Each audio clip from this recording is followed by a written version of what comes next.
ಓಂ ಶಾಂತಿ. ಇಂದಿನ ಮುರಳಿ ದಿನಾಂಕ 29/7/25 मुरली महावाक्यಗಳು मीठे बच्चे.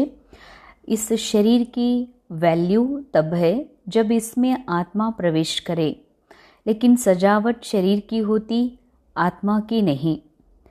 ಬಾಬಾ ಹೇಳ್ತಾರೆ, ಮಧುರ ಮಕ್ಕಳೇ, ಈ ಶರೀರದ ಬೆಲೆ ಆಗ ಇದೆ ಯಾವಾಗ ಇದರಲ್ಲಿ ಈ ಶರೀರದಲ್ಲಿ ಆತ್ಮನ ಪ್ರವೇಶತೆ ಆಗೋದು. ಆದರೆ ಶೃಂಗಾರವೆಲ್ಲವೂ ಶರೀರಕ್ಕಿದೆ, ಆತ್ಮಕ್ಕೆ ಯಾವುದೇ ಶೃಂಗಾರವಿಲ್ಲ. ಅರ್ಥಾತ್ ಆತ್ಮನಿಗೆ ಶೃಂಗಾರದ ಅವಶ್ಯಕತೆ ಇಲ್ಲ. ಯಾಕೆ ಅಂದರೆ ಆತ್ಮ ತನ್ನೊಳಗೆ ತಾನೇ ಸಂಪೂರ್ಣ ಇದೆ, ಅವಿನಾಶಿ ಇದೆ, ಬಹಳ ಸುಂದರ ಇದೆ, ಪವಿತ್ರ ಇದೆ. ಅದಕ್ಕಾಗಿ ಆತ್ಮ ಬಹಳಷ್ಟು ಸುಂದರ ಇದೆ. ಅದಕ್ಕಾಗಿ ಏನೇ ಶೃಂಗಾರ ಇದೆ ಅಥವಾ ಮೇಕಪ್ ಏನು ಮಾಡ್ಕೋಬೇಕಾಗಿದೆ ಅದು ಕೇವಲ ಶರೀರಕ್ಕೆ. ಅದು ಸತ್ಯುಗದ ಪಾತ್ರದಲ್ಲೇ ಶೃಂಗಾರ ಇರ್ಬೋದು, ಅಥವಾ ಯಾವುದೇ ಯುಗ ಅಥವಾ ಕಲಿಯುಗದ ಒಳಗಿರುವಂತಹ ಪಾತ್ರದ ಶೃಂಗಾರನೇ ಇರ್ಬೋದು. ಆದರೆ ಅದು ಶರೀರಕ್ಕಿದೆ, ಕ್ಯಾರೆಕ್ಟರ್ಗಿದೆ. ಬಾಬಾ ಹೇಳ್ತಾರೆ ಆತ್ಮನಿಗಲ್ಲ. ಯಾಕಂದರೆ ಆತ್ಮ ಕಂಪ್ಲೀಟ್ ಇದೆ, ಆತ್ಮ ಸತ್ತಿದೆ, ಅವಿನಾಶಿ ಇದೆ. ಆದರೆ ಈ ಶರೀರಕ್ಕೆ ವ್ಯಾಲ್ಯೂ ಯಾವಾಗಿದೆ ಅಂದರೆ, ಇಂತಹ ಸಂಪೂರ್ಣ ಸ್ವರೂಪ ಆತ್ಮ ಯಾವಾಗ ದೇಹದಲ್ಲಿ ಪ್ರವೇಶ ಆಗ್ತದೋ ತನ್ನ ಪಾತ್ರವನ್ನು ಅಭಿನಯ ಮಾಡಲಿಕ್ಕೆ, ಆಗ ಈ ಶರೀರಕ್ಕೆ ಬೆಲೆ ಇದೆ. ಆತ್ಮ ಇಲ್ಲ ಅಂದರೆ ಈ ಶರೀರದ ಯಾವ ವ್ಯಾಲ್ಯೂನೂ ಇಲ್ಲ. ಯಾಕೆಂದರೆ ಕೆಲವೊಮ್ಮೆ ಶರೀರಗಳನ್ನು ಒಂದಂತೂ ಶರೀರ ಸಂಸ್ಕಾರಿಕ ಪದ್ಧತಿಯಿಂದ ಸಂಸ್ಕಾರ ಮಾಡಲಾಗ್ತದೆ, ಅಗ್ನಿದಹನ ಮಾಡಲಾಗ್ತದೆ, ಹೂಳಲಾಗ್ತದೆ. ಆದರೆ ಕೆಲವೊಂದು ಶರೀರಗಳಿಗೆ ಸಾಮೂಹಿಕವಾಗಿ ಸಂಸ್ಕಾರ ಮಾಡಲಾಗ್ತದೆ, ಅಥವಾ ಕೆಲವೊಂದಕ್ಕಂತೂ ಹಾಗೆ ಸಂಸ್ಕಾರ ಮಾಡಲಿಕ್ಕೂ ಆಗೋದಿಲ್ಲ. ಅಂದರೆ ಯಾಕಂದರೆ ಶರೀರದೊಳಗೆ ಆತ್ಮ ಇಲ್ಲ ಅಂದರೆ ಈ ಶರೀರದೇನು ಬೆಲೆನೇ ಇಲ್ಲ. ದೇಹ ಬಿಟ್ಟ ಮೇಲೂ ಕೂಡ ಈ ದೇಹಕ್ಕೇನು ಬೆಲೆ ಇಲ್ಲ. ಇದ್ದಾಗ ಬೆಲೆ ಇದೆ ಕೇವಲ ಆತ್ಮನ ಕಾರಣದಿಂದ. ದೇಹ ಬಿಟ್ಟ ಮೇಲಂತೂ ಅದು ದೇಹ ಯಾರದೇ ಆಗಿರಲಿ ಅದು ಶವ, ಹೆಣ ಅನ್ನಿಸ್ಕೊಳ್ತದೆ ಹೊರತಾಗಿ ಬಾಬಾ ಹೇಳ್ತಾರೆ ಅದಕ್ಕೇನು ಬೆಲೆ ಎನ್ನುವಂಥದ್ದು ಇಲ್ಲವೇ ಇಲ್ಲ. ಪ್ರಶ್ನೆ, ತುಮ್ ಬಚ್ಚೋಂ ಕಾ ಫರ್ಜ್ ಕ್ಯಾ ಹೈ, ತುಮೆ ಕೌನ್ ಸಿ ಸೇವಾ ಕರ್ನಿ ಹೈ. ತಾವು ಮಕ್ಕಳ ಮುಖ್ಯ ಕರ್ತವ್ಯ ಏನಾಗಿದೆ, ತಾವು ಯಾವ ಸೇವೆಯನ್ನು ಮಾಡಬೇಕಾಗಿದೆ. ಉತ್ತರದಲ್ಲಿ ಬಾಬಾ ಹೇಳ್ತಿದ್ದಾರೆ, ತುಮ್ಹಾರ ಫರ್ಜ್ ಹೈ ಅಪ್ನೆ ಹಮ್ಜಿನ್ಸ್ ಕೋ ನರ್ ಸೆ ನಾರಾಯಣ್, ನಾರಿ ಸೆ ಲಕ್ಷ್ಮೀ ಬನ್ನೆ ಕಿ ಯುಕ್ತಿ ಬತಾನ. ಬಾಬಾ ಹೇಳ್ತಿದ್ದಾರೆ, ಮಕ್ಕಳೇ ನಿಮ್ಮದು ಕರ್ತವ್ಯ ಇದೆ, ತಮ್ಮ ಕರ್ತವ್ಯ ಆಗಿದೆ ತಮ್ಮ ಸಮಾನರಿಗೆ ನರನಿಂದ ನಾರಾಯಣ, ನಾರಿಯಿಂದ ಲಕ್ಷ್ಮಿಯಾಗುವ ಯುಕ್ತಿಯನ್ನು ಹೇಳಿಕೊಡಬೇಕು ಅಂತ. ಹಮ್ಜಿನ್ಸ್ ಬಾಬಾ ಹೇಳ್ತಾರೆ ತಮ್ಮ ಸಮಾನರು ಅಂತಂದರೆ, ಹಾಗೆ ನೋಡಿದರೆ ಬ್ರಹ್ಮ ಬಾಬಾ ಅಂದರೆ ಯಾರು ಸೀನಿಯರ್ಸ್ ಇದ್ದಾರೆ, ಸೀನಿಯರ್ ಸಿಟಿಜನ್ಸ್, ಬ್ರದರ್ಸಿಗೆ ಹೇಳೋದು, ವಯಸ್ಸು ವೃದ್ಧ ಆದಂಥ ಸಹೋದರ ಅಣ್ಣಂದರು ಅವರ ಸಮಾನರಿಗೆ, ಅಜ್ಜಿಯರಿಗೆ ಹೇಳೋದು ಯಾರು ಜ್ಞಾನದಲ್ಲಿದ್ದಾರೆ, ಅಕ್ಕಂದರಿಗೆ, ಕುಮಾರಿಯರಿಗೆ, ಕುಮಾರಣ್ಣಂದರು ತಮ್ಮ ಸ್ನೇಹಿತ ಕುಮಾರರಿಗೆ ಸಂದೇಶ ಕೊಡಬೇಕು ಅಂತ. ಒಂದಾಗಿದೆ ತಮ್ಮ ಜೊತೆಗಾರರಿಗೆ, ಸ್ನೇಹಿತರಿಗೆ, ತಮ್ಮ ಸಮಾನರಿಗೆ, ಒಂದೇ ಲಿಂಗ, ಒಂದೇ ಏಜ್ ಅಥವಾ ಯಾವುದೇ ರೀತಿಯ ಅನೇಕ ಯಾವುದು ಒಂದಾಗಿ ಇದಾವೋ ಅಂಥವರಿಗೆ, ಅವರಿಗೂ ನಮಗೂ ಯಾವುದೋ ಒಂದು ಕಾರಣಕ್ಕೆ ಹೊಂದಾಣಿಕೆ ಇದೆ, ನಮ್ಮವ್ರು ಇದ್ದಾರೆ, ಅವರು ನಮ್ಮ ಸಮಾನದಾರ ಆ ವಿಷಯದೊಳಗತ್ತಂದ್ರೆ ಅಂಥವರಿಗೆ ನೀವು ಸಂದೇಶ ಕೊಡ್ರಿ. ಆ್ಯಕ್ಚುಲಿ ಮೂಲ ರೂಪದಲ್ಲಿ ಸಂದೇಶ ಕೊಡಬೇಕಾಗಿದೆ. ಆತ್ಮನ ಹಮ್ಜಿನ್ಸ್ ಅಂತಂದರೆ ಮನ, ಬುದ್ಧಿ, ಸಂಸ್ಕಾರ, ಇವುಗಳಿಗೆ ಸಂದೇಶ ಕೊಡಬೇಕಾಗಿದೆ. ಮನಸ್ಸಿಗೆ ಈ ಸತ್ಯವನ್ನು ತಿಳಿಸ್ಬೇಕಾಗಿದೆ.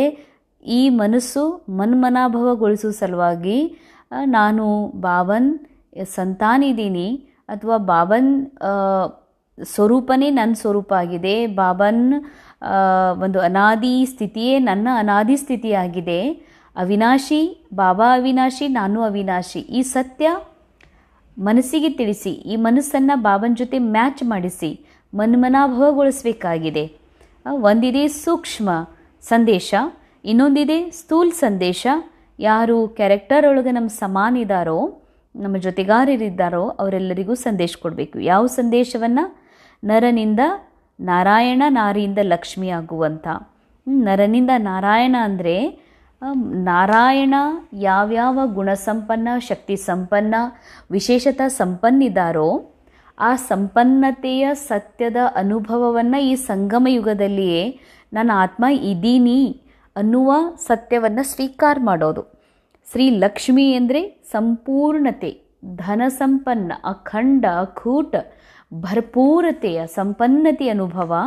ಅಂಥದ್ದನ್ನು ಆಗಲಿಕ್ಕೆ ಸಾಧ್ಯದೆ, ನಾವಿದ್ದೀವಿ, ನೀವು ಆಗ್ರಿ ಅನ್ನುವಂಥ ಮೆಸೇಜನ್ನು ನೀವು ಅನೇಕರಿಗೆ ಕೊಡ್ಬೋದು. ತುಮೇ ಅಬ್ ಭಾರತ್ ಕಿ ಸಚ್ಚಿ ರೂಹಾನಿ ಸೇವಾ ಕರ್ನಿ ಹೇ.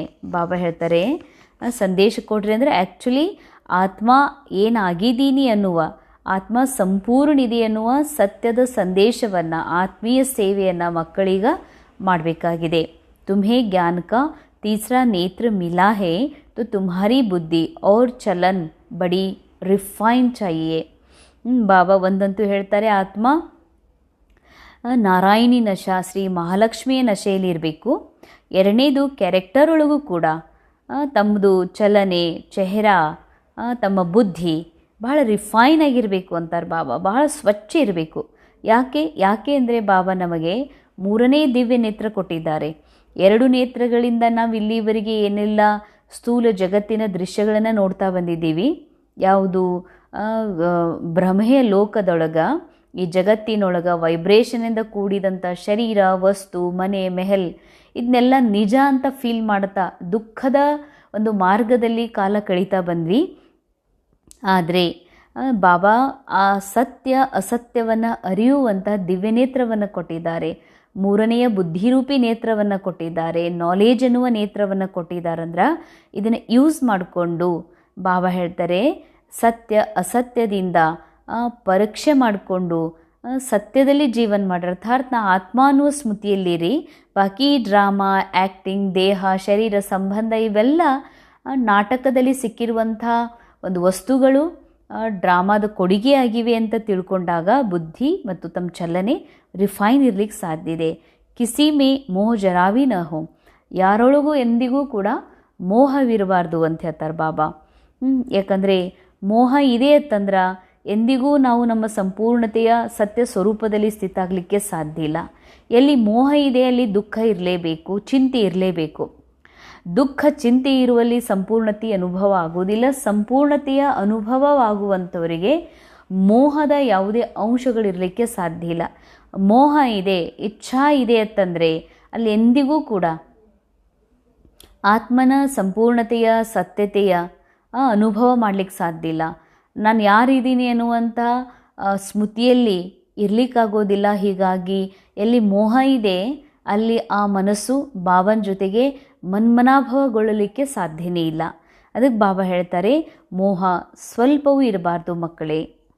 ಮೋಹ ಅಂದರೆ ಅಜ್ಞಾನ. ಎದರ ಅಜ್ಞಾನ? ಮೋಹ ಇದೆ ನಮ್ಗೆ ಯಾರ ಮೇಲೆ ಇದೆ? ಕ್ಯಾರೆಕ್ಟರ್ನ ಮೇಲೆ, ಕ್ಯಾರೆಕ್ಟರಿಗೆ ಸಿಕ್ಕಿರುವ ವಸ್ತುಗಳ ಮೇಲೆ, ವೈಭವದ ಮೇಲೆ, ಕ್ಯಾರೆಕ್ಟರಿಗಿರುವಂಥ ಹೆಸರಿನ ಮೇಲೆ. ಅಂದ್ರೆ ಈ ದೇಹದ ಹೆಸರು, ಪದಾರ್ಥ, ವ್ಯಕ್ತಿ, ಶರೀರ ಇವೆಲ್ಲ ಡ್ರಾಮಾದ ಮೂಲಕ ಸಿಕ್ಕಿರುವಂಥ ಅಲ್ಪ ಕಾಲದ ವಸ್ತುಗಳು, ಮಟೀರಿಯಲ್, ಪರಿವರ್ತನಶೀಲಿವೆ. ಸೊ ಬಾಬಾ ಹೇಳ್ತಾರೆ, ಇಂಥವುಗಳ ಮೇಲೆ ನೀವು ಮೋಹ ಇಡ್ತೀರಿ ಅಂತಂದರೆ ಇದನ್ನು ನೀವು ಸತ್ಯ ಅಂತ ತಿಳ್ಕೊಂಡಿರಿ. ಇವನ್ನೆಲ್ಲ ನಿಜ ಅಂತ ಅನುಭವ ಮಾಡ್ತಿದ್ದೀರಿ.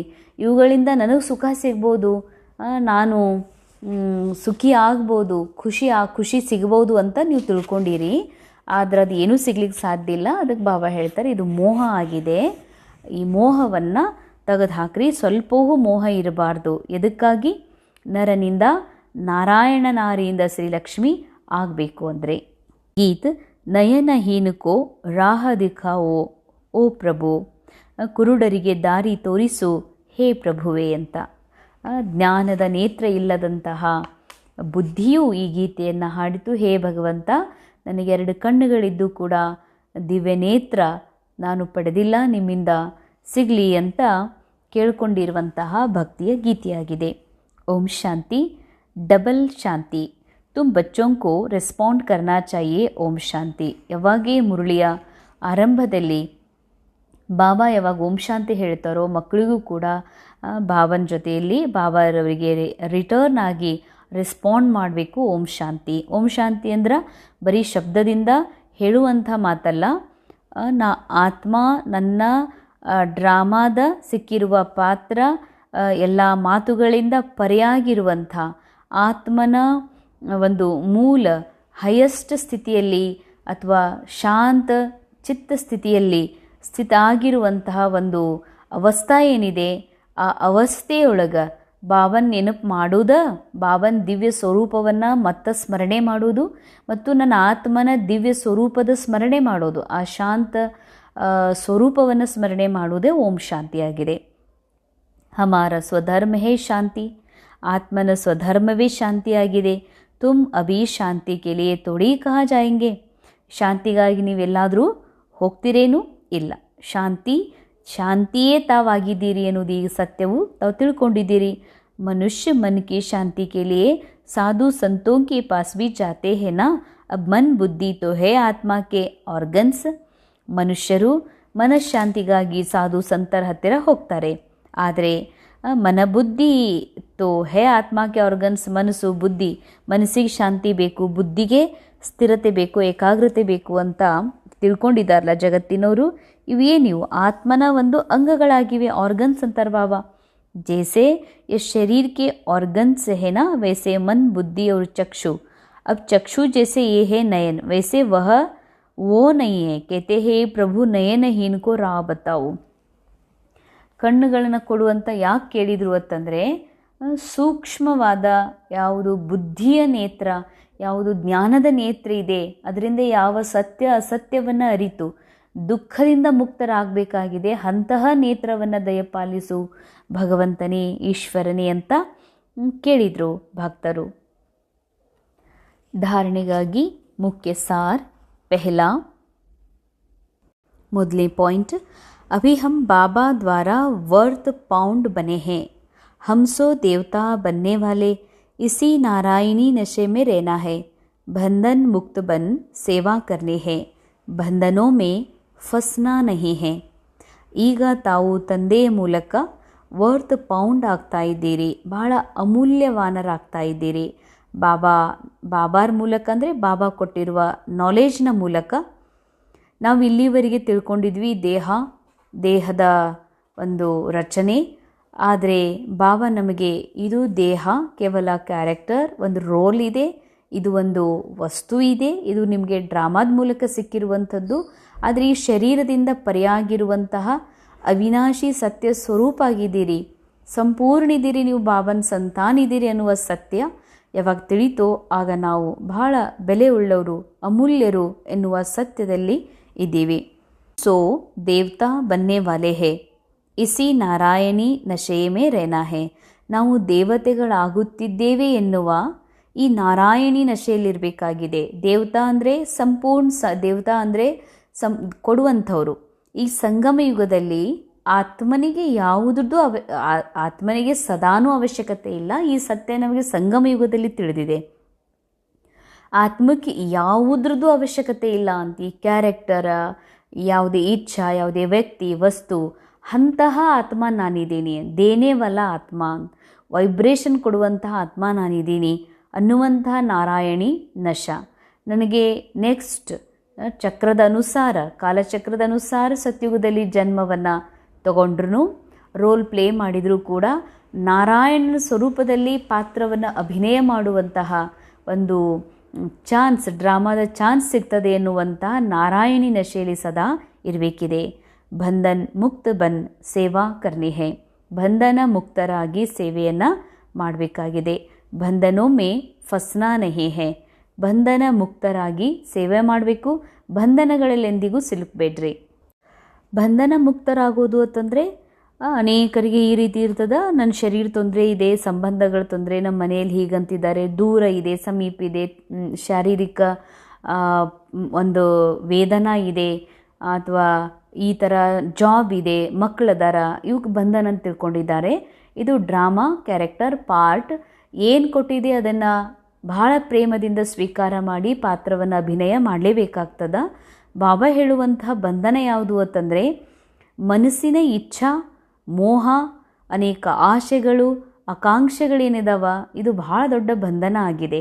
ಎಲ್ಲಿವರೆಗೆ ಇಚ್ಛಾ ಮಾತ್ರ ವಿದ್ಯಾ ಆಗೋದಿಲ್ವೋ, ಮಗುವಿನ ಸಮಾನ, ಕೂಸಿನ ಸಮಾನ ಈ ಮನಸ್ಸು ಮೋಹ ಮುಕ್ತ ಆಗೋದಿಲ್ವೋ ಅಥವಾ ಇಚ್ಛಾ ಮುಕ್ತ ಆಗೋದಿಲ್ವೋ, ಅಲ್ಲಿವರೆಗೆ ನಾವು ಸೇವೆಯನ್ನು ಮಾಡಲಿಕ್ಕೆ ಸಾಧ್ಯನೇ ಇಲ್ಲ.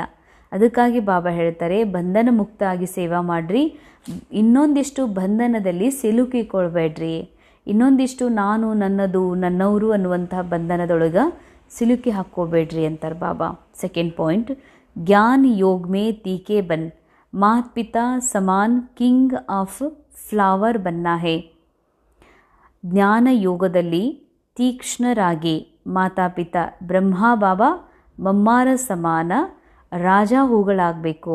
और अपने हमजिन्स की भी ಸೇವಾ करनी है.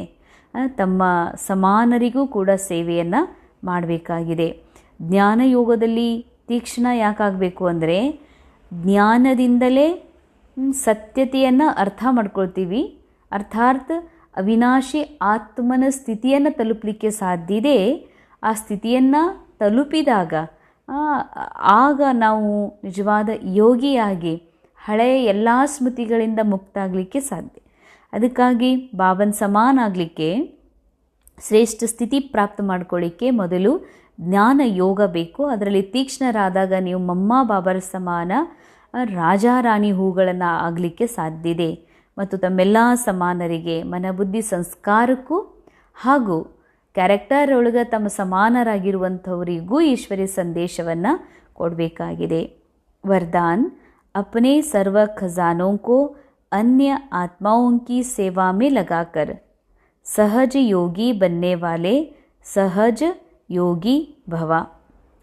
ತಮ್ಮ ಸರ್ವ ಖಜಾನೆಗಳನ್ನು ಅನ್ಯ ಆತ್ಮರ ಸೇವೆಯಲ್ಲಿ ತೊಡಗಿಸಿ ಸಹಯೋಗಿಯಾಗುವಂತಹ ಸಹಜ ಯೋಗಿ ಭವ. ಬಾಬಾ ವರದಾನ್ ಕೊಡ್ತಿದ್ದಾರೆ, ಏನಾಗ್ರಿ? ಸಹಜ ಯೋಗಿ ಆಗ್ರಿ. ಸಹಜ ಯೋಗಿ ಆಗಲಿಕ್ಕೆ ಸಹಯೋಗಿ ಆಗ್ರಿ. ಯಾವುದರ ಸಹಯೋಗ? ತಮ್ಮ ಸರ್ವ ಖಜಾನೆಗಳನ್ನು ಅನ್ಯ ಆತ್ಮರ ಸೇವೆಯಲ್ಲಿ ತೊಡಗಿಸೋದೇ ಸಹಯೋಗ. ಸಹಯೋಗಿ ಆದವರೇ ಸಹಜ ಯೋಗಿ ಆಗೋದಕ್ಕೆ ಸಾಧ್ಯವಿದೆ. विस्तार, सहज योगी बनने का साधन है सदा अपने को संकल्प द्वारा, वाणी द्वारा और हर कार्य द्वारा विश्व की सर्व आत्माओं के प्रति सेवाधारी समझ सेवा में ही सब कुछ लगाना है. ಅಂಡರ್ಲೈನ್. ಬಾಬಾ ಹೇಳ್ತಾರೆ, ಸಹಜ ಯೋಗಿ ಆಗುವ ಸಾಧನ, ಏಕೆಂದರೆ ಬ್ರಾಹ್ಮಣ ಜೀವನದ ಮೂಲ ಉದ್ದೇಶನೇ ಆಗಿದೆ ಸಹಜ ಯೋಗಿಗಳಾಗೋದು. ಫೈನಲ್ ಗುರಿ ಏನು? ನಮಗಿದೆ, ನಾವು ಅನ್ಕೋತೀವಿ, ಎಲ್ಲರಿಗೂ ಹೇಳ್ತಿರ್ತೀವಿ, ಶ್ರೀ ಲಕ್ಷ್ಮೀ ನಾರಾಯಣ ಆಗೋದು ನಮ್ಮ ಗುರಿ ಅಂತ. ಎಲ್ಲಿವರೆಗೆ ನಾವು ಸಹಜ ಯೋಗಿ ಆಗೋದಿಲ್ಲ, ಬಾಬನ್ ಸಮಾನ ಯೋಗಿ ಆಗೋದಿಲ್ಲ, ಅಲ್ಲಿವರೆಗೆ ನಮಗೆ ನಾರಾಯಣ ಪದವಿ ಸಿಗಲಿಕ್ಕೂ ಸಾಧ್ಯ ಇಲ್ಲ. ನಾರಾಯಣ ಆಗೋದು ಸತ್ಯುಗದಲ್ಲಿ, ಲಕ್ಷ್ಮಿ ಆಗೋದು ಭವಿಷ್ಯದಲ್ಲಿ. ಆದರೆ ಈಗಾಗಬೇಕಾಗಿದೆ ಸಹಜ ಯೋಗಿ. ಅದಕ್ಕಾಗಿ ಬಾಬಾ ಹೇಳ್ತಾರೆ, ಸಹಜ ಯೋಗಿ ಆಗುವ ಸಾಧನ ಇದೆ. ಅದ್ಯಾವುದು? ಸದಾ ತಮ್ಮ ಎಲ್ಲ ಸಂಕಲ್ಪಗಳನ್ನು, ವಾಣಿ ಮಾತನ್ನು, ಶಬ್ದಗಳನ್ನು, ಪ್ರತಿಯೊಂದು ಕಾರ್ಯಗಳನ್ನು, ಏನೇನು ಬಾಬಾ ನಮಗೆ ಕೊಟ್ಟಿದ್ದಾರೆ ಜವಾಬ್ದಾರಿಗಳನ್ನು, ಹರ್ ಕಾರ್ಯದ್ವಾರ ಏನು ಕೆಲಸ ಮಾಡ್ತೀರಿ ಅದೆಲ್ಲದರ ಮೂಲಕ ವಿಶ್ವದ ಸರ್ವ ಆತ್ಮಗಳ ಪ್ರತಿಯಾಗಿ ಸೇವಾದಾರಿ ಅಂತ ತಿಳ್ಕೊಂಡು ಸೇವೆಯಲ್ಲಿ ಅವುಗಳನ್ನು ತೊಡಗಿಸ್ರಿ. ಅಂದರೆ ಒಂದೊಂದು ವಿಚಾರನೂ, ತಮ್ಮ ಒಂದೊಂದು ಮಾತು ಕೂಡ, ತಮ್ಮ ಒಂದೊಂದು ಕರ್ಮವನ್ನು ಏನಂತ ತಿಳ್ಕೊಡ್ರಿ, ಇಡೀ ವಿಶ್ವದ ಆತ್ಮಗಳಿಗೆ ಕಲ್ಯಾಣ ಮಾಡಲಿಕ್ಕೆ ನಾನು ನಿಮಿತ್ತಿದ್ದೀನಿ, ಅದಕ್ಕೆ ಬಾಬಾ ಸೇವಾಧಾರಿಯನ್ನಾಗಿ ನನಗೆ ನಿಮಿತ್ತಿ ಮಾಡಿದ್ದಾರೆ ಅಂದಮೇಲೆ ಇದೆಲ್ಲವನ್ನು ಆ ಸೇವೆಯಲ್ಲಿ ತೊಡಗಿಸ್ಬೇಕಂತಾರೆ ಬಾಬಾ. ಜೋ ಭಿ ब्राह्मण जीवन में शक्तियों का, गुणों का, ज्ञान का व श्रेष्ठ कमाई के समय का खजाना बाबा द्वारा प्राप्त हुआ है वह सेवा में लगाओ. ಅಂಡರ್ಲೈನ್. ಏನೆಲ್ಲ ಬ್ರಾಹ್ಮಣ ಜೀವನದಲ್ಲಿ ಶಕ್ತಿಗಳ ಪ್ರಾಪ್ತಿಯಾಗಿದೆ, ಗುಣಗಳ ಪ್ರಾಪ್ತಿಯಾಗಿದೆ, ಶ್ರೇಷ್ಠ ಜ್ಞಾನದ ಖಜಾನೆ ಪ್ರಾಪ್ತಿಯಾಗಿದೆ, ಏನೆಲ್ಲ ಶ್ರೇಷ್ಠ ಗಳಿಕೆಯಾಗಿದೆ ಮತ್ತು ಸಮಯದ ಖಜಾನೆ ಸಿಕ್ಕಿದೆ, ಇವೆಲ್ಲ ಬಾಬನಿಂದ ಪ್ರಾಪ್ತಾಗಿರುವಂಥವು. ಅವುಗಳನ್ನು ಸೇವೆಯಲ್ಲಿ ತೊಡಗಿಸ್ರಿ ಅಂತಾರೆ ಬಾಬಾ. ಸೇವಾದಲ್ಲಿ ಅನ್ಯ ಆತ್ಮಗಳನ್ನು ಬಾಬನ ಜೊತೆಗೆ ಜೋಡಿಸೋದ್ರಲ್ಲಿ ತೊಡಗಿಸೋದು ಒಂದು ಸೇವಾ. ಈ ಮನ ಬುದ್ಧಿ ಸಂಸ್ಕಾರಗಳನ್ನು ನಿರಂತರ ಡ್ರಾಮಾದಿಂದ, ಪಾತ್ರದಿಂದ, ರೋಲ್ನಿಂದ ಡಿಟ್ಯಾಚ್ ಮಾಡಿ ನಿರಂತರ ಬಾಬನ್ ಸನ್ಮುಖ ಸಾನ್ನಿಧ್ಯದ ಅನುಭವ ಮಾಡಿಸ್ಲಿಕ್ಕೇನೆ ಏಕಾಗ್ರಗೊಳಿಸಬೇಕಾಗಿದೆ. ಅದಕ್ಕಾಗಿಯೂ ಕೂಡ ಇವುಗಳನ್ನು ಯೂಸ್ ಮಾಡಿರಿ ಅಂತಾರೆ ಬಾಬಾ. ಸೇವೆಯಲ್ಲಿ ತೊಡಗಿಸ್ರಿ. ಅರ್ಥಾತ್ ಸಹಯೋಗಿ ಬನೋ ತು ಸಹಜ ಯೋಗಿ ಬನ್ ಹಿ ಜಾಯಂಗೆ. ಸಹಯೋಗಿಗಳಾದಾಗ ಸಹಜ ಯೋಗಿಗಳಾಗೇ ಆಗ್ತೀರಿ. ಅದಕ್ಕಾಗಿ ಒಂದು ಗೀತೆನೂ ಇದೆಯಲ್ಲ, ಜಹಾ ಹಮಾರ ಮನ್ ಹೋಗ ವಹಾ ಹಮಾರ, ಜಹಾ ಹಮಾರ ತನ್ ಹೋಗ ವಹಾ ಹಮಾರ ಮನ್ ಹೋಗ. ಬಾಬಾ ಕೊಟ್ಟಿರುವಂಥ ದೇಹದ ಒಂದು ಈ ಕಾರ್ಯವನ್ನು ಎಲ್ಲಿ ತೊಡಗಿಸ್ತೀವಿ ನಮ್ಮ ಮನಸ್ಸು ಅಲ್ಲೇ ಇರ್ತದೆ. ಶ್ರೇಷ್ಠ ಕಾರ್ಯದಲ್ಲಿ ಪರಮಾತ್ಮನ ಸ್ಮೃತಿಯಲ್ಲಿ ಜಹಾ ಹಮಾರ ಧನ್ ಹೋಗ ವಹಾ ಹಮಾರ ಮನ್ ಹೋಗ. ಏನು ಡ್ರಾಮಾನುಸಾರ ಧನ ಪ್ರಾಪ್ತಿಯಾಗಿದೆ, ಸ್ಥೂಲ ಧನ, ಅದನ್ನು ತೊಡಗಿಸೋದ್ರಿಂದ, ಸೂಕ್ಷ್ಮ ಧನ ಜ್ಞಾನವನ್ನು ಹೇಳೋದ್ರಿಂದ ತೊಡಗಿಸೋದ್ರಿಂದ ನಿಮ್ಮ ಮನಸ್ಸು ಅಲ್ಲಿ ಜೋಡಣೆ ಆಗ್ತದೆ. ಇದಕ್ಕೆ ಸಹಯೋಗ ಅಂತಾರೆ ಬಾಬಾ. ಸಹಯೋಗಿ ಆದಾಗಲೇ ಸಹಜ ಯೋಗಿ ಆಗಲು ಸಾಧ್ಯವಿದೆ. ಲೇಕಿನ್ ಸಹಯೋಗಿ ವಹಿ ಬನ್ ಸಕ್ತೆ ಹೇ ಜೋ ಸಂಪನ್ನ ಹೇ. ಸಹಯೋಗಿ ಅವರೇ ಆಗಕ್ಕೆ ಸಾಧ್ಯ ಯಾರು ಸಂಪನ್ನಿದ್ದಾರೆ. ಸಹಯೋಗಿ ಅವರೇ ಆಗಲು ಸಾಧ್ಯ ಯಾರು ಸಂಪನ್ನಿದ್ದಾರೆ. ಸಹಯೋಗಿ ಬನ್ನ ಅರ್ಥಾತ್ ಮಹಾದಾನಿ ಬನ್ನ. ಸಹಯೋಗಿಗಳಾಗೋದಂದ್ರೇನು? ಮಹಾದಾನಿಗಳಾಗೋದು. ಬಾಬಾ ಹೇಳ್ತಿದ್ದಾರೆ, ಲೇಕಿನ್ ಸಹಯೋಗಿ ವಹಿ ಬನ್ ಸಕ್ತೆ ಹೇ ಜೋ ಸಂಪನ್ನ ಹೇ. ಅಂಡರ್ಲೈನ್, ವಿಶೇಷ ಚಿಂತನೆ ಮಾಡುವಂತಹ ಮಹಾವಾಕ್ಯ. ಸಹಯೋಗಿ ಅವರೇ ಆಗಕ್ಕೆ ಸಾಧ್ಯ ಯಾರು ಸಂಪನ್ನದಾರ. ತಿಳ್ಕೊಡ್ರಿ, ಸಂಪನ್ನ ಇರುವಂಥವರೇ ಸಹಯೋಗಿ ಆಗ್ತಾರ. ಅಂದರೆ ಸಹಯೋಗ ಕೊಡೋಕೆ ಯಾರು ಸಾಧ್ಯ? ಯಾರ ಹತ್ರ ಇದೆ? ಸಂಪನ್ನಿದಾರ. ಸಂಪನ್ನತೆ ಆದಮೇಲೆ ಬಾಬಾ ಹೇಳ್ತಾರೆ ಸಂಪನ್ನ ಆಗೋದು ಹೆಂಗೆ? ಕ್ಯಾರೆಕ್ಟರಿಂದ ಡಿಟ್ಯಾಚ್ ಆದಾಗ. ಕ್ಯಾರೆಕ್ಟರ್ನಲ್ಲಿ ಕಮ್ಜೋರಿ ಭಾಳ ಇದ್ದಾವ, ರೋಲ್ನಲ್ಲಿ ಕೊರತೆಗಳು ಭಾಳ ಅದಾವ. ನನಗೆ ಅಣ್ಣ ಇರಬೇಕಾಗಿತ್ತು, ತಮ್ಮ ಇರಬೇಕಾಗಿತ್ತು, ಅಥವಾ ನನಗೆ ಈ ವಿದ್ಯೆ ಇರಬೇಕಾಗಿತ್ತು, ಅಥವಾ ನನಗೆ ಈ ಅಂತಸ್ತು ಇರಬೇಕಾಗಿತ್ತು, ಈ ವಿಶೇಷತೆ ಇರಬೇಕಾಗಿತ್ತು, ಈ ಕಲಾ ಇರಬೇಕಾಗಿತ್ತು. ಹೀಗೆ ರೋಲ್ನಲ್ಲಿಯೂ ಕೂಡ ಬಹಳ ಕಮ್ಜೋರಿ ಇದೆ. ಕ್ಯಾರೆಕ್ಟರ್ ಒಳಗೂ ಬಹಳ ಕಮ್ಜೋರಿಗಳದಾವ. ಇಲ್ಲಿವರೆಗೆ ನಾವು ಕ್ಯಾರೆಕ್ಟರ್ ಕಾನ್ಷಿಯಸ್ಸಲ್ಲಿದ್ದುಕೊಂಡು, ರೋಲ್ ಕಾನ್ಷಿಯಸ್ಸಲ್ಲಿದ್ದುಕೊಂಡು, ದೇಹಭಾನದಲ್ಲಿದ್ದುಕೊಂಡು ಪ್ರಯತ್ನ ಮಾಡ್ತಿದ್ವಿ ಈ ದೇಹದ ಒಂದು ಇಚ್ಛೆಗಳನ್ನು, ಅಥವಾ ಕ್ಯಾರೆಕ್ಟರ್ನ ಇಚ್ಛೆಗಳನ್ನು, ಅಥವಾ ರೋಲ್ನ ಇಚ್ಛೆಗಳನ್ನು ಪೂರ್ಣ ಮಾಡೋ ಸಲುವಾಗಿ. ಆದರೆ ಬಾಬಾ ನಮಗೆ ಈ ರೋಲ್ ನೀನಲ್ಲ, ಪಾತ್ರನೂ ನೀನಲ್ಲ, ಈ ದೇಹನೇ ನೀನಲ್ಲ, ನೀನು ಸಂಪೂರ್ಣ ಸತ್ಯ ಆತ್ಮ ಇದೆ ಎನ್ನುವಂಥ ನಾಲೆಜ್ ಬಾಬಾ ಕೊಟ್ಟಿದ್ದಾರೆ. ನಮಗೆ ಅನುಭವವೂ ಕೂಡ ಆಗಿದೆ. ಅಂದಮೇಲೆ ನಾನು ಎಲ್ಲಿವರೆಗೆ ಸಂಪನ್ನಿದ್ದೀನಿ ಅಂತ ತಿಳ್ಕೊಳ್ಳೋದಿಲ್ಲ. ಅರ್ಥಾತ್ ಕ್ಯಾರೆಕ್ಟರಿಂದ ಭಿನ್ನ ಇದ್ದೀನಿ, ನಾನು ಅವಿನಾಶಿ ಇದ್ದೀನಿ ಅನ್ನುವ ಸತ್ಯ ಎಲ್ಲಿವರೆಗೂ ಈ ಮನಸ್ಸು ನಿಶ್ಚಯ ಮಾಡೋದಿಲ್ಲ, ಅದನ್ನು ಸಂಪೂರ್ಣ ಸ್ವೀಕಾರ ಮಾಡೋದಿಲ್ಲ, ಅಲ್ಲಿವರೆಗೆ ನಾವು ಸಹಯೋಗಿ ಆಗಕ್ಕೆ ಸಾಧ್ಯನೇ ಇಲ್ಲ. ಸಹಯೋಗಿ ಆಗೋದಂದ್ರೆ ಸ್ಥೂಲ ರೂಪದಲ್ಲಿ ಸ್ಥೂಲ ಧನ ಇದೆ ನಾನು ಕೊಟ್ಬಿಟ್ಟೆ ಸಹಯೋಗಿ ಇಲ್ಲ. ಡ್ರಾಮಾ ಅನುಸಾರ ಡ್ರಾಮಾ ಮಾಡಿಸಿದೆ. ಅದನ್ನು ನನ್ನ ಸಹಯೋಗ ಏನು?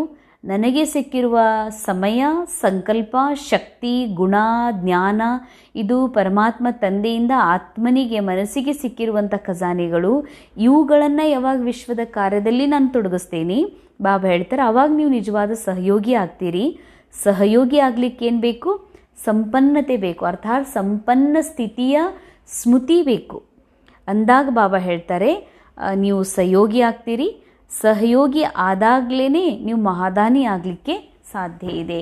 ಮಹಾದಾನಿ ಆತ್ಮನೇ ಸದಾ ತನ್ನ ಸಂಪೂರ್ಣ ಭರ್ಪೂರತೆಯ ಮಾಲಾಮಾಲ್ ಅನುಭವ ಮಾಡ್ತಾ ಪಾತ್ರದಲ್ಲಿಯೂ ಕೂಡ ಭರ್ಪೂರಾಗೋದಕ್ಕೆ ಸಾಧ್ಯವಿದೆ. ಸ್ಲೋಗನ್: बेहद के वैरागी बनो तो आकर्षण के सब संस्कार सहज ही खत्म हो जाएंगे. ಬೇಹದ್ದಿನ ವೈರಾಗಿ ಆದಾಗ ಆಕರ್ಷಣೆಯ ಎಲ್ಲ ಸಂಸ್ಕಾರ ಸಹಜವಾಗಿ ಸಮಾಪ್ತಿಯಾಗಿ ಬಿಡುತ್ತವೆ. ಆಕರ್ಷಣೆ ಅದು ಪಂಚೇಂದ್ರಿಯಗಳ ಆಕರ್ಷಣೆ ಇರ್ಬೋದು, ಅಥವಾ ಉಣ್ಣುವ, ತಿನ್ನುವ, ಉಡುವ, ತೊಡುವ, ಇಟ್ಕೊಳ್ಳುವಂತಹ ಅಥವಾ ಸಂಗ್ರಹಿಸುವಂತಹ ಯಾವುದೇ ಆಕರ್ಷಣೆಗಳಿರ್ಬೋದು. ಅವು ಯಾಕಿದಾವತ್ತಂದ್ರೆ ಈ ಜಗತ್ತನ್ನು, ಈ ದೇಹವನ್ನು, ಪಾತ್ರಗಳನ್ನು ಯಾವಾಗ ಈ ಮನಸ್ಸು ಇದು ನಿಜ, ಇದು ರಿಯಾಲಿಟಿಯೊಳಗೆ ಜಗತ್ತು ನಡೀತಾ ಇದೆ, ಇದ್ರಾಗ ನಾನಿರೋದು ನಿಜ ಅಂತ ಯಾವಾಗ ತಿಳ್ಕೊತೀವಿ, ದೇಹ ನನ್ನ ಕ್ಯಾರೆಕ್ಟರ, ಆಗ ಈ ಮನಸ್ಸು ಅನೇಕ ಆಕರ್ಷಣೆಗಳಿಗೆ ವಶಭೂತ ಆಗ್ತದೆ. ಆಕರ್ಷಣೆ ಅಂದ್ರೇ ದುಃಖ, ಆಕರ್ಷಣೆ ಅಂದ್ರೇ ನಿರಾಶೆ ಇದೆ, ಚಿಂತೆ ಇದೆ, ಅಪ್ರಾಪ್ತಿ ಇದೆ. ಅದಕ್ಕಾಗಿ ಬಾಬಾ ಹೇಳ್ತಾರೆ, ಈ ಆಕರ್ಷಣೆಗಳಿಂದ ಮುಕ್ತ ಆಗಲೇಬೇಕು. ಆಕರ್ಷಣೆಯಿಂದ ಮುಕ್ತ ಆಗಬೇಕು ಅಂದರೆ ಬೇಹದ್ದಿನ ವೈರಾಗಿ ಆಗಬೇಕು. ಬೇಹದ್ದಿನ ವೈರಾಗಿ ಅಂದರೆ ಕ್ಯಾರೆಕ್ಟರ್ನ ಕಾನ್ಷಿಯಸ್ಸಿಂದ ಮುಕ್ತ. ಈ ಡ್ರಾಮಾದೊಳಗೆ ಏನೆಲ್ಲ ಪಾತ್ರ, ಮಟೀರಿಯಲ್, ಸಾಮಾನು, ಧನ, ಈ ಶರೀರ ಸಂಬಂಧ ಸಿಕ್ಕಿವೆ, ಇದು ಕೇವಲ ಒಂದು ವಸ್ತುಗಳು ಮಾತ್ರ, ಟೆಂಪ್ರರಿ ಇದಾವ ಅನ್ನುವಂಥ ಸತ್ಯದ ಅರಿವು ಮಾಡಿಕೊಳ್ಳೋದೇ ಬೇಹದ್ದಿನ ವೈರಾಗಿ ಆಗೋದು ಅಂತಾರೆ ಬಾಬಾ. ನಾನು ನನ್ನಲ್ಲಿ ಸಂಪೂರ್ಣ ಇದ್ದೀನಿ, ಇದೇನು ಕ್ಯಾರೆಕ್ಟರ್ ಸಿಕ್ಕಿದೆ ಇದು ಅಪೂರ್ಣ ಇದೆ, ವಿನಾಶಿ ಇದೆ, ಟೆಂಪ್ರರಿ ಇದೆ ಎನ್ನುವಂಥ ಸಾಕ್ಷಿ ಭಾವದಿಂದ ಇವುಗಳನ್ನು ಯೂಸ್ ಮಾಡೋದೇನಿದೆ, ಇದಕ್ಕೆ ಬೇಹದ್ ವೈರಾಗಿ ಅಂತಾರೆ ಬಾಬಾ. ಬೇಹದ್ ವೈರಾಗಿ ಆದಾಗಲೇ ಸರ್ವ ಆಕರ್ಷಣೆಗಳ ಸಂಸ್ಕಾರ ಏನಿದೆಯಲ್ಲ ಅದು ಸಹಜ ಸಮಾಪ್ತ ಆಗಿ ಹೋಗಲಿಕ್ಕೆ साध्य है। अव्यक्त इशारे, संकल्पों की शक्ति जमा कर श्रेष्ठ सेवा के निमित्त बनो। जैसे अपने स्थूल कार्य के प्रोग्राम को दिनचर्या प्रमाण सेट करते हो, ಹೇಗೆ ಸ್ಥೂಲ ಕಾರ್ಯದೊಳಗ ಕಾರ್ಯ ಮಾಡಲಿಕ್ಕೆ ತಮ್ಮ ಪ್ರೋಗ್ರಾಮ್ ದಿನಚರ್ಯವನ್ನು ಸೆಟ್ ಮಾಡ್ತೀರಿ. ಮುಂಜಾನೆ ಎಷ್ಟೊತ್ತಿಗೆ ಹೇಳಬೇಕು, ಏನು ಮಾಡಬೇಕು, ಮುಂದೆ ಎಲ್ಲಿಗೆ ಹೋಗಬೇಕು. ऐसे अपनी मनसा समर्थ स्थिति का प्रोग्राम सेट करो। अंडरलाइन, तಮ್ಮ ಮನಸ್ಸಿನ ಸಮರ್ಥ ಸ್ಥಿತಿ, ಶಕ್ತಿಶಾಲಿ ಸ್ಥಿತಿಗಾಗಿ ಪ್ರೋಗ್ರಾಮ್ ಸೆಟ್ ಮಾಡಿಕೊಡ್ರಿ. ಇಲ್ಲಿವರೆಗೂ BK ಜೀವನದಲ್ಲಿ ಅಥವಾ ಸಮರ್ಪಿತ ಜೀವನ ಇರ್ಬೋದು ಅಥವಾ ನಿಮಿತ್ಯ BK ಸಹೋದರ ಸಹೋದರಿಯರ ಬ್ರಾಹ್ಮಣ ಜೀವನದಲ್ಲಿ ನಮ್ಮದು ಪ್ರೋಗ್ರಾಮ್ ಏನಿದೆ ಅದು ಕ್ಯಾರೆಕ್ಟರ್ನ ಸಲುವಾಗಿ ಪ್ರೋಗ್ರಾಮ್ ಇದೆ. ಮನುಷ್ಯ ಆತ್ಮರಿಗೆ ಸಂದೇಶ ಕೊಡೋ ಸಲುವಾಗಿ ಅನೇಕ ಪ್ರೋಗ್ರಾಮ್ನ ಪ್ಲಾನ್ಗಳನ್ನು ಮಾಡ್ತಾ ಇದ್ದೀವಿ, ಸೆಟ್ಟಿಂಗ್ ಮಾಡ್ತಿರ್ತೀವಿ. ಆದರೆ ಬಾಬಾ ಹೇಳ್ತಾರೆ, ಮಕ್ಕಳೇ, ನಿಮ್ಮ ಶ್ರೇಷ್ಠ ಮನಸ್ಸಿನ ಸ್ಥಿತಿಯನ್ನು ಸೆಟ್ ಮಾಡ್ಕೊಳ್ಳುವಂಥ ಪ್ರೋಗ್ರಾಮ್ ಸೆಟ್ ಮಾಡಿರಿ. ತೋ ಸಂಕಲ್ಪ ಶಕ್ತಿ ಜಮಾ ಹೋ ಜಾಯಿಗೆ. ಅಂದರೆ ಸ್ಥಿತಿಯನ್ನು ಬೆಳೆಸ್ಕೊಳ್ಳುವಂಥ, ಉಳಿಸ್ಕೊಳ್ಳುವಂತಹ ಪ್ರೋಗ್ರಾಮ್ ಸೆಟ್ ಮಾಡಿಕೊಡ್ರಿ ಅಂತಾರೆ ಬಾಬಾ. ಅಂದರೆ ಯಾವುದನ್ನ ವಿಚಾರ ಮಾಡ್ಲಿಕ್ಕೆ ಹೋಗಬಾರ್ದು, ಯಾವ ವಿಚಾರ ಕಡೆಗೆ ನನಗೆ ಗಮನನೇ ಕೊಡಬಾರ್ದು. ನಾ ಆತ್ಮ ಸಾಕ್ಷಿ ದೃಷ್ಟಾಗಿ ನೋಡ್ತಾ ಇದ್ದೀನಿ, ಮನಸ್ಸಿನಲ್ಲಿ ನಡೆಯುವ ವಿಚಾರಗಳನ್ನು ನಾನು ನೋಡ್ತೀನಂತಂದ್ರೆ ವಿಚಾರಗಳು ಮನಸ್ಸಿನ ಕೆಲಸನೇ ನಿರಂತರ ವಿಚಾರ ಮಾಡೋದು, ಅದಕ್ಕೆ ಅಭ್ಯಾಸ ಆಗಿಬಿಟ್ಟಿದೆ, ಅದು ವಿಚಾರ ಮಾಡ್ತದೆ. ಆ ವಿಚಾರ ನಾನು ಅಲ್ಲ ಅಂದಮೇಲೆ ಆ ವಿಚಾರದ ಕಡೆಗೆ ಗಮನನೇ ಕೊಡದೇ ಇದ್ರೆ ಆ ವಿಚಾರದಲ್ಲಿ ಏನೂ ಶಕ್ತಿನೇ ಇರಲ್ಲ, ಆ ವಿಚಾರದಲ್ಲಿ ಜೀವನೇ ಇರೋದಿಲ್ಲ. ಅಂಥ ವಿಚಾರಗಳು ಎಂದಿಗೂ ತೊಂದರೆ ಕೊಡೋಕ್ಕೆ ಸಾಧ್ಯ ಇಲ್ಲ. ಅಂದಮೇಲೆ ಬಾಬಾ ಹೇಳ್ತಾರೆ, ನಿಮ್ಮ ಸಂಪೂರ್ಣ ಸತ್ಯ ಸ್ಥಿತಿಯಲ್ಲಿ ಸ್ಥಿತ ಆಗಿಬಿಟ್ರಿ ಅಂದ್ರೆ ಆ ಸತ್ಯದೊಳಗೆ, ಆತ್ಮಿಕ ಸ್ಥಿತಿಯೊಳಗೆ, ತನ್ನ ಭರ್ಪೂರತೆ ಅನುಭವದೊಳಗೆ, ಅವಿನಾಶಿ ಸ್ಮೃತಿಯೊಳಗಿದ್ರಿ ಅಂತಂದರೆ ಬಾಬಾ ಹೇಳ್ತಾರೆ, ಯಾವಾಗಲೂ ಮನಸ್ಸಿನ ಸಮರ್ಥ ಸ್ಥಿತಿ ಬರ್ತದೆ. ಇದು ನಿಮ್ಮ ಪ್ರೋಗ್ರಾಮ್ ಆದಾಗ मनसिन शक्ति, संकल्पित शक्ति जमा ಆಗ್ತದೆ. अपने मन को समर्थ संकल्पों में बिजी रखोगे तो मन को अपसेट होने का समय ही नहीं मिलेगा. अंडरलाइन, ತಮ್ಮ ಮನಸ್ಸನ್ನು ಯಾವತ್ತೂ ಶ್ರೇಷ್ಠ ಮಾಡ್ಕೊಳ್ಳುವಂಥ ಅದರೊಳಗೆ ಬ್ಯುಸಿ ಇಟ್ರಿ ಅಂತಾರಂದ್ರೆ, ಅಂದರೆ ವ್ಯರ್ಥ ಭಲೇ ಮನಸ್ಸು ಏನೇ ಥಾಟನ್ನು ಕ್ರಿಯೇಟ್ ಮಾಡಲಿ ಆ ಕಡೆಗೆ ನೀವು ಗಮನನೇ ಕೊಡಬೇಡ್ರಿ ಅಂತಾರೆ ಬಾಬಾ. ಯಾವಾಗಲೂ ನಿಮ್ಮ ಸಂಪೂರ್ಣ ಸ್ಥಿತಿಯಲ್ಲಿ ಇದ್ದುಕೊಂಡು ಬಾಬನ ಜೊತೆ ಕಂಬೈಂಡ್ ಆಗಿರ್ತಾ ಮನಸ್ಸಿನಲ್ಲಿ ನಡೆಯುವಂಥ ವಿಚಾರಗಳನ್ನು ಸಾಕ್ಷಿಯಾಗಿ ನೋಡ್ತಾ ಅದು ಬಾಬಾಗೆ ಅರ್ಪಿಸ್ಬಿಡ್ರಿ. ಬಾಬಾ, ಈ ಮನಸ್ಸಿನಲ್ಲಿ ಇಂಥ ವಿಚಾರಗಳು ಬರ್ತಾ ಇದೆ, ತಗೊಳ್ರಿ ಬಾಬಾ ನಿಮಗೆ ಅರ್ಪಣೆ, ಬಸ್ ನಾನು ಬಾಬಾ ಉಂಚಿ ಸ್ಥಿತಿ. ಈ ಥರ ಪ್ರೋಗ್ರಾಮ್ ಸೆಟ್ ಮಾಡ್ಕೊಂಡ್ರಿ, ಈ ಥರ ನೀವು ಬ್ಯುಸಿ ಇರಾಕತ್ರಿ ಅಂದರೆ ನಿಮ್ಮ ಮನಸ್ಸಿಗೆ ಅಪ್ಸೆಟ್ ಆಗಕ್ಕೆ ಟೈಮೇ ಸಿಗೋದಿಲ್ಲ ಅಂತಾರೆ ಬಾಬಾ. ಕಿತ್ನಾ ಸುಂದರ ರಮಣೀಕ್ ಮಾತು ಬಾಬಾ ತಿಳಿಸ್ತಿದ್ದಾರೆ. ನಿಮ್ಮ ಮನಸ್ಸು ಯಾಕೆ ಅಪ್ಸೆಟ್ ಆಗ್ತದ, ಯಾಕೆ ಬೇಜಾರು ಮಾಡ್ಕೊಳ್ತದತ್ತಂದರೆ ನೀವು ಈ ಮನಸ್ಸಿಗೆ ಬ್ಯುಸಿನೇ ಇಡೋದಿಲ್ಲ, ಬಾಬನ ಮುಂದೆ ತಂದು ನಿಲ್ಲಿಸೋದೇ ಇಲ್ಲ. ಅದಕ್ಕಿದು ಮನಸ್ಸು ಸಣ್ಣ ಸಣ್ಣ ವಿಷಯದೊಳಗೆ ಕಲಿಯುಗ ಅನುಸಾರ ಇಲ್ಲಿ ಘಟನೆಗಳು ಘಟಿಸ್ತಾವ, ಮಾತು ನಡೀತಾವ ತಂದಮೇಲೆ ಅಲ್ಲಿ ಕಮ್ಜೋರಿ ಭಾಳ ಇರೋದ್ರಿಂದ ಇದು ಮನಸ್ಸು ತಕ್ಷಣ ಬೇಜಾರಾಗಿಬಿಡ್ತದ. ಅದಕ್ಕಾಗಿ ಬಾಬಾ ಹೇಳ್ತಾರೆ, ಈ ಮನಸ್ಸು ಅಪ್ಸೆಟ್ ಆಗಬಾರ್ದಂದ್ರೆ ಈ ಮನಸ್ಸಿಗೆ ಟೈಮೇ ಕೊಡಬಾರ್ದು, ಈ ಮನಸ್ಸನ್ನು ನಿರಂತರ ಬಾಬನ ಜೊತೆಯಲ್ಲಿ ಜೋಡಿಸಿರಬೇಕು ಅಂತಾರೆ ಬಾಬಾ.